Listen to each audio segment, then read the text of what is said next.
Hey, what's up guys? This is Fritz and I am going to show you my mining strategy that I call Fritz's no ore left behind mining strategy.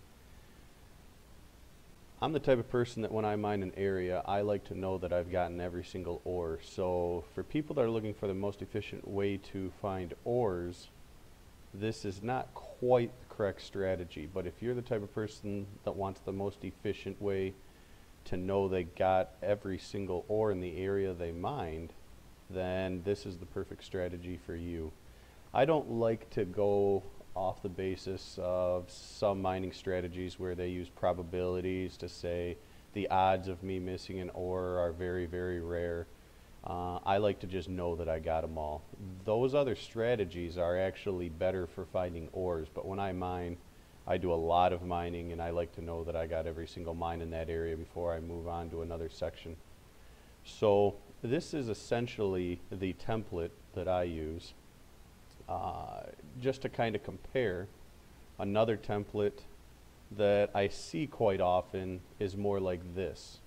Now the difference is everywhere in stone, when you mine this with this template, everything that's in cobblestone right now, you've essentially exposed each of those blocks, so you can tell if there's any ores in those areas.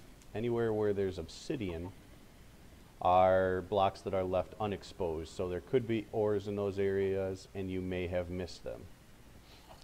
To give you an idea, this mines out 20 tunnels that are all 2x2 in size, whereas this strategy you can see is just covers a little bit bigger of an area, but only has to mine out 18 total tunnels, and you exposed every single block in the area within the constraints of the edges that I've outlined.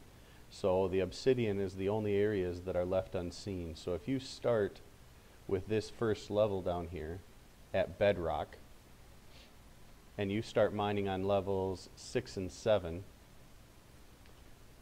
and do 4 layers, then go to y is equal to 17, then this to me is the most efficient way to know that you've covered every single diamond, since diamonds can spawn in anywhere from bedrock levels up to y equals 17.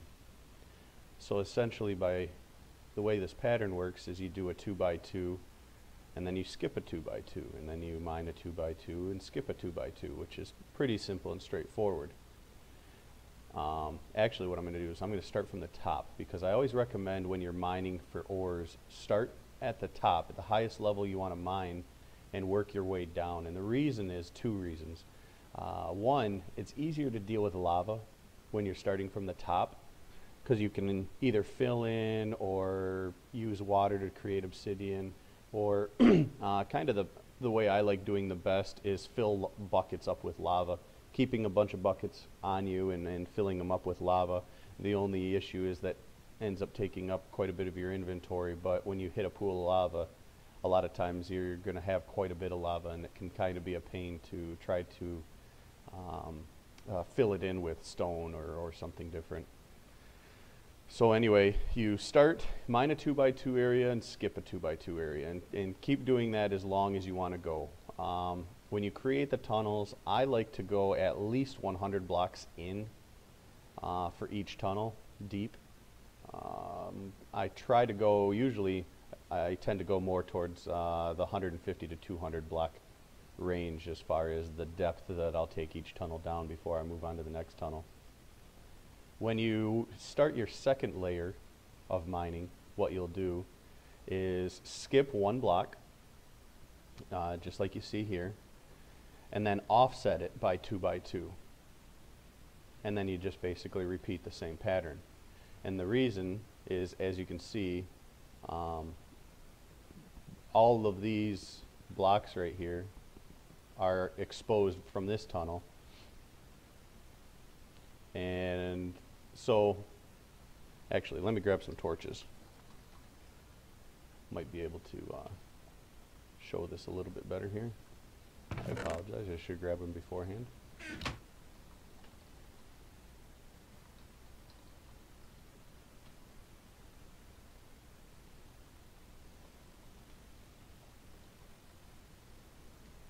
So when you, oops, wrong item. Okay, torches. So when you mine this area, these are the exposed blocks with that tunnel. Then with this tunnel, kind of the same thing. You get the idea. So the reason why I don't mine directly below this one, is, like over in the other strategy, is because you've already exposed these two, right here, these two blocks. So there's no reason to mine right here or right here, I guess, because you can cover those two blocks by mining these tunnels. And you'll expose those two blocks, these two where the signs are, obviously, and right there. That way, the problem with this strategy is you leave, if you do the same thing, you leave these corner pieces unexposed right there. But with this strategy, you cover all of those corner pieces and you do less mining all total in the end. So when you move on to this tunnel, you cover all of these exposed blocks, and as you can see, you start filling them all in and you get them all. So that's my strategy. I didn't get into a lot of the math.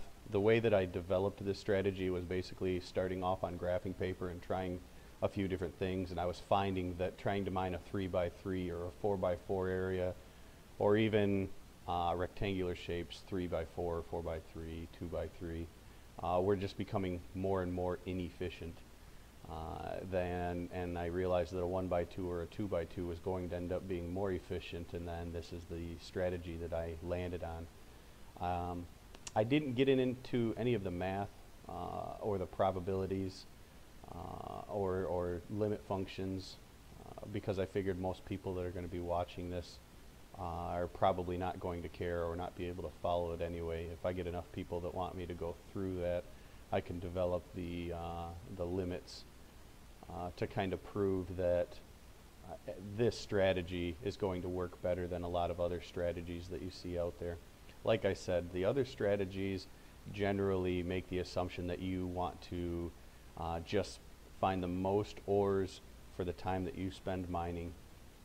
I like to try to find all of the ores in the area that I'm mining so that I know that I leave none back. So that's kind of the difference between this strategy and most other strategies.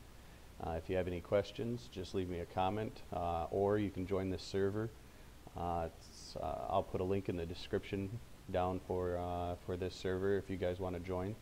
And if you do, send me a message and let me know that you watched the video or how you found me. Okay, I'm back. I forgot that I said there were two reasons I like to start at the top and work my way down for each layer of these tunnels. The first reason was because lava is easier to deal with. The second reason is because as you're mining, you can see that you can walk down any of these tunnels without falling through. However, if you hit a lava pool or you hit a big gravel pocket, or you just find a lot of ores at your feet and you start mining them out, you potentially can find areas where if you were walking, if you start at the bottom and work your way up, and you have some ores above you, say right here and then right there and right there and there, that you can start basically creating holes for the upper layers. And if you're not filling those back in, when you go, if you start off doing this tunnel, later on when you move into this tunnel, you start creating these big pockets for you to fall into, and it can be kind of tedious and time consuming and painful to have to deal with all those holes if you're not filling them back in after you do mine them out, whether it's from lava or gravel or just ores that you mined. So by starting from the top, you don't have to worry about creating holes that you're going to end up falling through later. And like I said, what I like to do is I like to have my feet position at y equals 14 so that I mine y equals 15 and 16. and work my way down. And then, like I said, skip a level, and then feet position at y equals 11, so that you mine out 12 and 13. Feet position at y equals 8, so that you mine y equals 9 and 10. And then lastly, I put my feet right on bedrock, y equals 5, and then mine out 6 and 7. Like I said, if you have any questions, let me know.